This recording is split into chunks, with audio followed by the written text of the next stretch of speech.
Você treina, faz os exercícios certinho para o glúteo e mesmo assim você não consegue ter um bom resultado. O problema não está na sua dedicação, mas sim em alguns erros que muitas pessoas cometem sem mesmo perceber. E hoje eu vou contar para você os 3 erros mais comuns que estão travando o desenvolvimento do teu glúteo. E na verdade, o que você vai fazer são ajustes simples e quando você corrigir eles, você vai sentir já uma grande diferença na hora de fazer os seus exercícios. Seja muito bem-vindo ao meu canal, Musa. Eu sou Angélica Conrado, personal trainer. Toda semana eu posto conteúdos aqui no YouTube sobre definição feminina, hipertrofia. E se você ainda não é inscrita, se inscreve aqui no canal para você receber esses conteúdos que eu posto aqui semanalmente. Então, quais são os 3 erros que talvez você ainda não tenha prestado atenção e que estão travando o desenvolvimento do teu glúteo? O primeiro erro é você ignorar ou muitas vezes não saber que você tem algum desvio postural, como por exemplo uma retroversão pélvica, uma anteversão pélvica,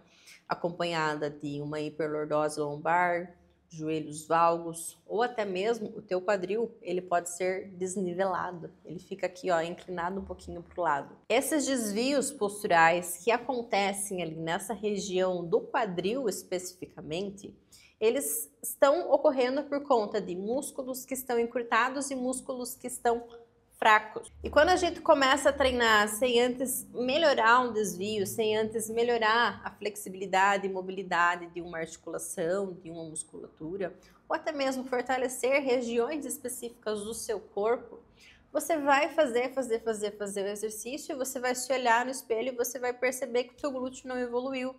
Então, por exemplo, se você tem um desvio de retroversão pélvica, que é aquela bundinha de gaveta rodada para dentro, é um desvio que as pessoas que têm e não sabem que tem, elas vão ter dificuldade de evoluir o glúteo.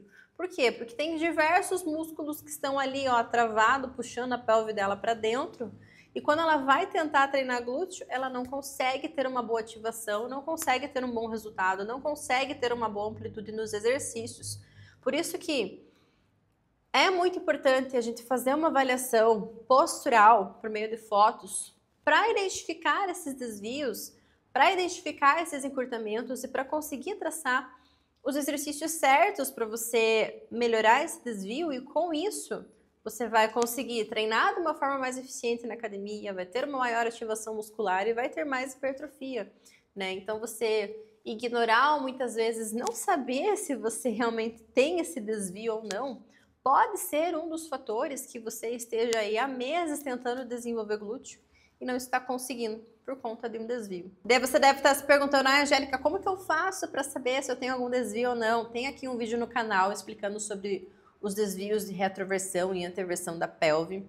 Nesse vídeo você já vai conseguir ter mais ou menos um parâmetro geral para saber se a tua pelve está desalinhada, mas é muito importante que você realmente faça uma avaliação profissional, postural, com um profissional que esteja capacitado para isso. Dentro da consultoria eu faço essa avaliação postural completa por meio de fotos, eu explico para você como que tá a tua postura de forma geral e traço a estratégia de treino para você melhorar esses desvios posturais. Mas de forma geral a gente já consegue fazer alguns testes de flexibilidade, O primeiro teste é o que você senta com os pés juntinhos e tenta alcançar a pontinha de pé. Se você não consegue alcançar a ponta do pé, se o teu quadril roda para dentro, é porque o posterior está muito encurtado.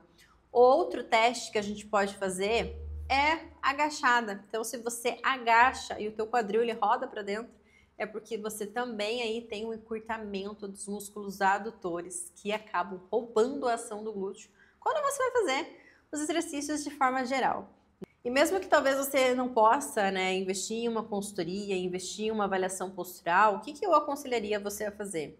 A ter uma flexibilidade, uma rotina de alongamento dos músculos adutores e posteriores de coxa, Aqui no canal também tem um vídeo ensinando você exercícios para destravar o teu quadril.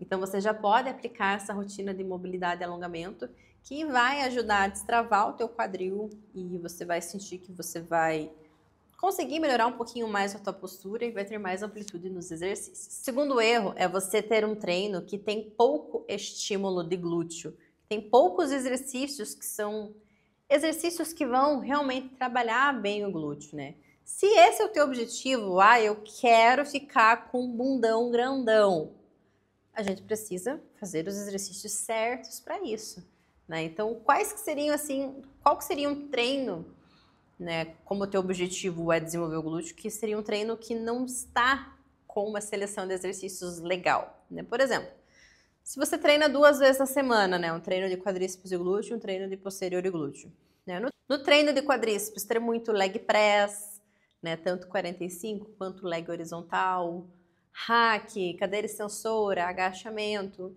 e não ter nenhum exercício mais isolado para o glúteo, ou até mesmo um exercício multiarticular que trabalhe o glúteo, como por exemplo, um agachamento búlgaro. Então, ao invés de você fazer um afundo com halter, você faz um agachamento búlgaro com o tronco mais inclinado e não deixando o teu joelho avançar muito para frente. Você pode incluir um agachamento sumô com o teu tronco um pouquinho mais inclinado à frente e não o tronco tão reto. Você pode incluir nesse treino um exercício isolado, uma cadeira abdutora, tanto 45 quanto cadeira abdutora inclinada ou cadeira abdutora normal. Você também pode incluir um exercício no cabo, como um glúteo coice, uma abdução do cross, né? Então, em um treino que é de quadríceps e glúteo, ter mais exercícios que irão direcionar para o glúteo do que para o quadríceps.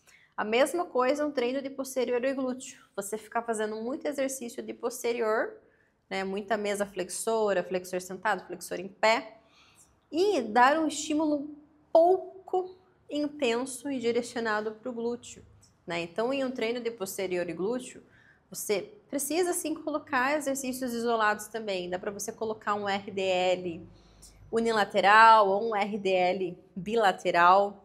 Pode colocar um levantamento terra sumô, um levantamento terra com os pés paralelos, um glúteo coice, né? Exercícios do cabo, cadeira abdutora, uma elevação pélvica. Então, não é que, quer dizer que não posso ficar fazendo exercícios isolados, direcionados de posterior e de quadríceps. Não, você pode. Só que como a gente está falando aqui em um objetivo específico de ganhar glúteo, então a gente precisa ter uma seleção de exercícios inteligente e que vão trabalhar realmente o teu glúteo, né? E não que você não vá trabalhar os outros grupos musculares, é importante que você trabalhe. Só que o volume de exercícios para esses outros grupos musculares vai ser muito inferior do que o de glúteo, tá? Então esse pode ser aí um dos erros que você está cometendo. Você está fazendo poucos exercícios que são realmente direcionados para o glúteo. E o nosso terceiro erro é você continuar treinando na zona de conforto. Você continuar sempre fazendo os mesmos exercícios, as mesmas séries, com a mesma carga, você não procurar evoluir na carga, não procurar variar os exercícios e não procurar utilizar alguns métodos de treino intensificadores, né? O nosso corpo, ele vai se acostumando com aquele estímulo de treino. Então, em média, a cada 6, 8 semanas, o teu corpo ele se acostuma com o treino. Então, você vai perceber que na primeira semana que você faz um treino novo, você vai sentir muita dor muscular, muita ativação muscular.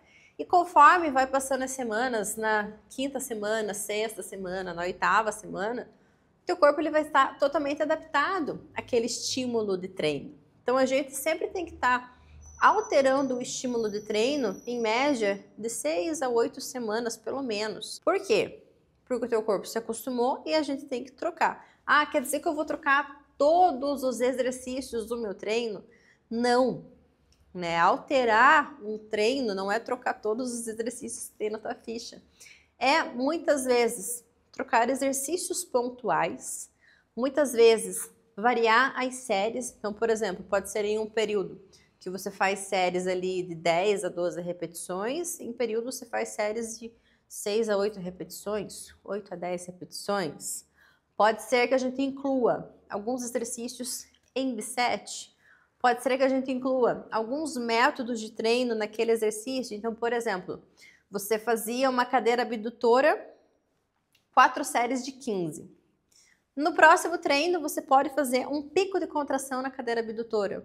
No próximo treino, você pode fazer uma progressão de carga na cadeira abdutora. Então, pode fazer uma série de 20, uma de 15, uma de 12, uma de 10.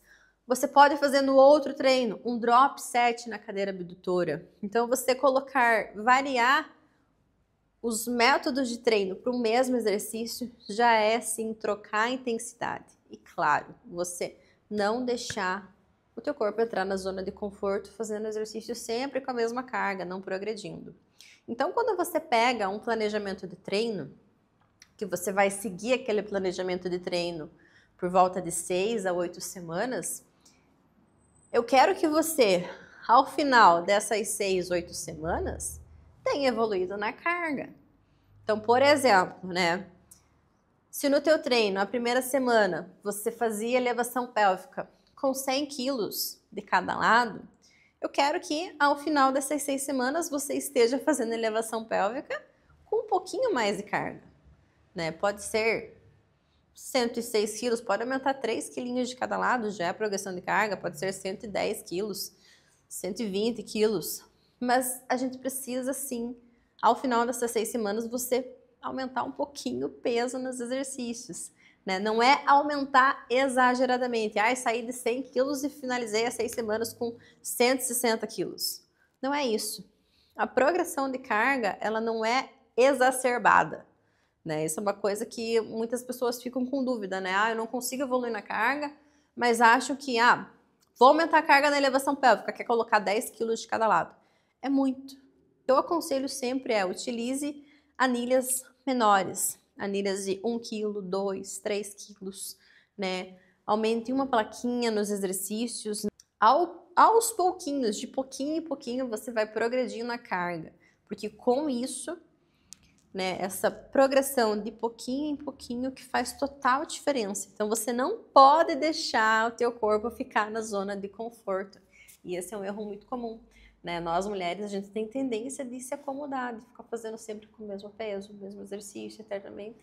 E é claro que o teu bumbum não vai crescer, né? A gente tem que colocar esse músculo sob estresse para ele crescer. Então, para o teu glúteo crescer, a gente precisa, primeiro, melhorar o alinhamento do teu corpo. Isso é essencial. Então, se você tem uma retroversão pélvica, uma anteversão pélvica, a gente precisa melhorar esse alinhamento, melhorar a flexibilidade dos músculos que estão travando ali o teu quadril, para que com isso você tenha uma boa ativação muscular.